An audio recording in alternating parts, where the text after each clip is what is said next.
Alors, nous sommes page 22. Page 22, on a l'hypothèse 2.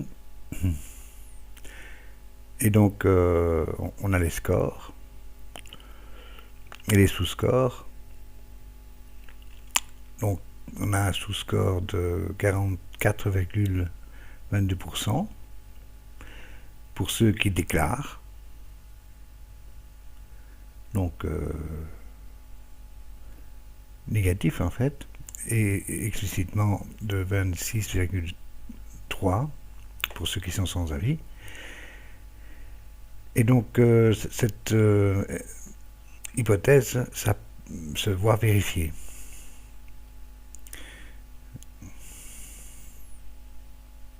Évidemment, pour étayer cette hypothèse, il a été procédé des interviews, mais je trouve que ces interviews n'ont pas été poussées assez loin.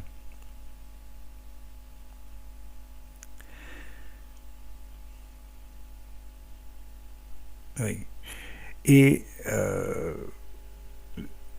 ceci devrait être posé donc dans les interviews pour permettre les conceptions réelles des enseignants, parce que parfois ils croient ils répondent bien à une question, mais c'est pour une autre raison. Alors, comment les élèves mobilisent-ils leurs compétences? Pourriez-vous l'expliquer, par exemple? Question ouverte. Alors, si leur explication est bonne, elle est bonne, mais si leur explication est toujours bonne, bien sûr, mais si leur explication est autre de ce que normalement signifie mobiliser ses compétences, un enseignant dit qu'il sait très bien comment les élèves mobilisent leurs compétences, ce qui est impossible puisque personne ne le sait, alors on va pas le contredire, mais essayer de savoir sur quelle base, et se servir de ces réponses pour alors créer, construire un nouveau questionnement qui va nous permettre de voir peut-être ce même questionnement chez d'autres enseignants. Voyez, et ainsi de suite. Donc on va construire un questionnement non pas à partir de ce que nous savons, de ce qu'on nous enseigne, mais à partir de ce que eux comprennent des compétences. Et là, en ajoutant ces questionnaires, on arriverait à des scores, à mon avis, beaucoup plus importants. Ici, nous avons du 62,45%. Pourquoi? Parce qu'il y a certains enseignants qui se disent, moi, si on retourne à l'hypothèse 2, voilà, ici,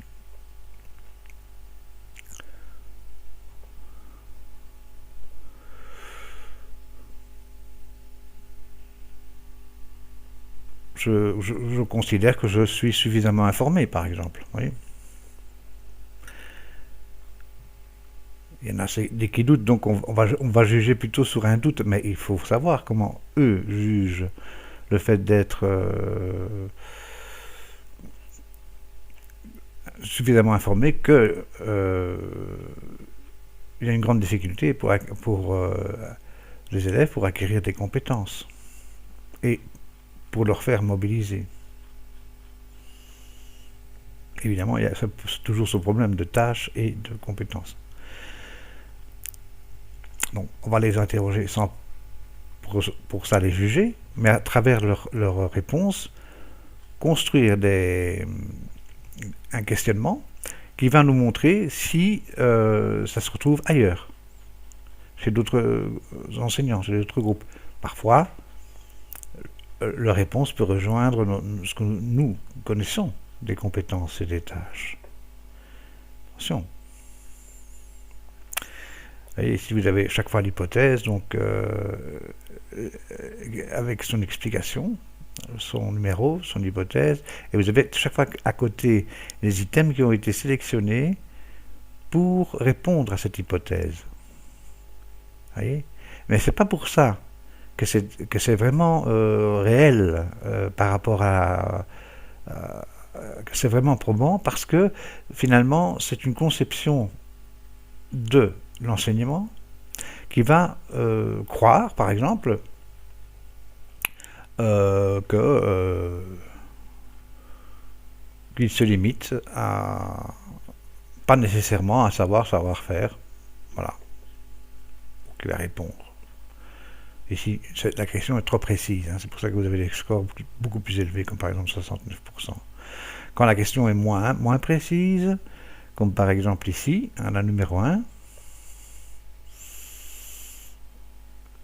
les enseignants montrent une conception erronée des compétences, c'est beaucoup plus ouvert. Hein. Dans les référentiels, on vous dit très bien, hein, pour arriver à telle compétence, il faut tel type et tel type et tel type de savoir-faire. Hein. Alors pour eux, il n'y a pas de problème. Hein. Ils l'ont appris aux élèves. Hein. Donc, si vous leur dites qu'il faut... En fait, oui, mais il faut leur mettre une tâche inédite et complexe à chaque coup, ils vont dire, mais enfin, vous êtes fous, on n'a jamais fait ça comme ça. Hein. À raison d'ailleurs, hein. Je ne dis pas le contraire. À la limite, c'est eux qui le font mieux que nous. Hein. Parce qu'ils se disent, mais enfin, je vais quand même pas leur donner une tâche inédite et complexe à chaque fois. C'est terriblement compliqué et en plus complètement irréaliste. Hein. Comme on disait, le gars qui a fait 10 entretiens de voiture, mais il est plus compétent. Le chirurgien qui a fait pour la 10e fois une transplantation cardiaque, comme c'est devenu une routine, hein, en quelque sorte, toutes ces compétences qu'il a de chirurgien, finalement, il ne les a plus. C'est ça le problème. Alors, évidemment, c'est très intéressant de connaître surtout les conceptions de ces enseignants. Comment, malgré tout, ils parviennent à transmettre un savoir. N'est-ce pas? Enfin, simplement en ignorant, en sacrifiant la compétence et son évaluation, parce que finalement ils n'ont pas de choix. Ils n'ont pas de choix parce que sinon c'est un désastre. Vous voyez. Alors, ici aussi, on peut vérifier cela. Parce qu'ils répondent à côté où ils croient avoir bien répondu. Alors, on voit qu'il y a quand même une tendance qui veut aller, par exemple, ici vous avez 68,9%, donc presque 69%. Ils ne savent pas comment les élèves mobilisent leur savoir lorsqu'ils effectuent une tâche. Parce que la question même invite honnêtement à dire qu'il y a des gens qui préfèrent dire qu'ils ne le savent pas et d'autres qui disent qu'ils préfèrent s'abstenir. Et par contre d'autres qui vont dire oui mais je sais très bien comment il mobilise ses compétences. Alors, c'est bien, c'est fort, hein, parce qu'il va vraiment rentrer dans la tête de l'élève, quoi. Hein, et encore. Alors, ici, l'hypothèse numéro 6. Les enseignants, justement, ne sont pas informés que la pédagogie par compétence est une pédagogie de l'extrême. Voilà. On ne leur explique pas ça, en fait. Alors, évidemment, on peut leur dire, apprenez des élèves sur des tâches inédites et complexes, mais vous savez, finalement, il n'y en a qu'un 1% qui va réussir. Donc si vous faites ça, vous êtes sûr que vous n'allez pas avoir pratiquement pas de réussite dans votre classe, quoi. Voilà. De nouveau, le problème. Alors, vous dites, oui, mais bon, vous êtes sûr, ça? Bah oui, c'est le décret mission, hein. Il n'y a pas de problème, hein. Vous êtes hors la loi si vous ne le suivez pas. D'ailleurs, c'est ce qui se passe aussi avec les évaluations externes. Hein. Les évaluations externes, on va dire que dans l'élève du certificat CEB, eh bien, on va lui dire, si l'élève répond bien de cet item numéro 1, par exemple, à l'item numéro 10, il a un tel niveau de compétence à ce niveau-là. S'il répond bien de 10 à 20, il a bien un tel niveau de compétence à ce niveau-là. On ne va jamais, au grand jamais, faire des tâches inédites et complexes. Hein. Ce sont des questions ouvertes, le plus ouvertes possible, avec des réponses simples.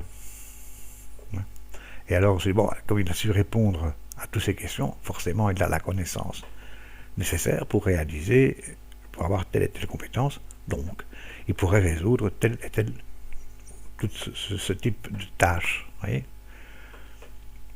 Donc, il y a une hypocrisie là-dedans, quelque chose de gigantesque. Hein. Alors, conclusion, tout au long de ce travail, nous avons constaté que notre hypothèse de départ se vérifie. Oui. Et si nous aurions fait les questions dès le départ, non pas à partir de ce que nous connaissons, de ce que nous savons des compétences et des tâches, mais de ce que eux conçoivent, on aurait pu construire un deuxième questionnaire, et là, ça aurait été beaucoup plus vérifié. Bien sûr, ces résultats ne sont pas suffisamment représentatifs de la conception que les enseignants se font des compétences, ça certainement pas. Mais néanmoins, ils nous donnent beaucoup à réfléchir sur la pertinence de l'introduction des compétences à l'école. Ça, c'est tout à fait vrai. Les enseignants ne savent pas aujourd'hui quel modèle didactique est le plus approprié, ni quelle évaluation utiliser dans le cadre des compétences. Ça, c'est tout à fait vrai. En fait, il faudrait des modèles didactiques qui permettent aux élèves de mobiliser leurs compétences, mais comme on ne sait pas comment ils mobilisent leurs compétences, vous imaginez le problème, quoi. Alors, on parle beaucoup du socio-constructivisme, des choses ainsi, où l'élève construit plutôt son savoir que d'un savoir qu'on lui donne tout fait, pour qu'il puisse l'utiliser. Au moins qu'il sache pourquoi il sait, ou qui sait qui sait. Par manque d'informations, nous dirons surtout de formation que les pouvoirs organisateurs et les différents réseaux auraient dû mettre en place. Mais on peut aussi dénoncer le manque de perspicacité des pouvoirs publics qui ont changé une pédagogie sans tester d'abord sa pertinence. On peut dire que jusqu'ici, le bilan n'est pas plus catastrophique qu'avant l'arrivée des compétences, c'est sans doute dû au fait que les enseignants n'ont pas changé leurs anciennes habitudes d'évaluation pour des nouvelles qu'ils ne connaissent pas ou très mal. Voilà. Évidemment, on ne leur dit pas. On dit voilà, ça c'est tel niveau, il a telle connaissance, il a telle compétence. Voilà, c'est tout. Maintenant, ils savent mieux ce que les élèves doivent connaître. C'est tout. Mais comment y arriver, ça c'est un autre problème. On ne leur donne pas de solution. Alors, une première investigation devrait porter sur la singularité ou non de ce type de résultat. Est-ce un phénomène que nous retrouvons dans d'autres établissements ou alors est-ce simplement une particularité de celui-ci? Toutes ces séries de questions n'ont de sens bien sûr qu'à la validation de la démarche de recherche. Il serait prudent de poursuivre ce travail, cette réflexion, par l'observation des pratiques enseignantes au sein de cet établissement, afin de nuancer ou non les résultats. Il serait tout ainsi pertinent de tester le questionnaire d'enquête dans d'autres équipes éducatives et de faire un travail d'analyse des résultats avec ces équipes pour vérifier la capacité du questionnement à mettre les orientations didactiques des enseignants en évidence. Oui, mais ça ne serait pas encore suffisant. Il faudrait aussi que dans ces équipes, on élabore des questions à partir de ce qu'on sait et qu'on demande avec ces questions aux enseignants de nous expliquer leur conception et pourquoi. Et à travers ces réponses, d'élaborer encore des questions. Vous voyez, un enseignant peut dire d'un élève qu'il est compétent parce qu'il connaît sa matière de tel point à tel point, tout simplement. Ce n'est pas faux. Mais c'est pour ça qu'il est compétent. Pourquoi? Parce que pour qu'il soit compétent, il faut le mettre devant une tâche, et pas une tâche simple, où il va utiliser 7 compétences, non, multiples, complexes. Donc il va utiliser la compétence X, Y et Z, et pouvoir les accommoder. Donc c'est une preuve qu'à ce moment-là, il les utilise toutes les 3. Très bien. Y compris celles qu'on veut. Vous voyez? Donc on ne va pas lui demander tout de suite d'évaluer une compétence, non. On va évaluer des compétences par groupe. Oui. Par groupe, parce que pour résoudre une tâche, il ne suffit pas de connaître une compétence. Il faut avoir un groupe de compétences, puisqu'elle est multiple, puisqu'elle est complexe, la tâche. Voilà. Quand je parle d'opération du cœur, c'est complexe. Hein. Quand je parle même de faire un entretien de la voiture, c'est complexe. Si on va au fond du problème, ça demande beaucoup de compétences dans divers domaines de l'automobile. Voilà. Eh bien, j'espère que cette conclusion vous suffira. Moi, elle ne me suffit pas du tout. Je pense que c'est très décevant, finalement. C'est très décevant. C'est triste pour nos enfants, enfin pour les gens qui apprennent. C'est dommage pour les enseignants.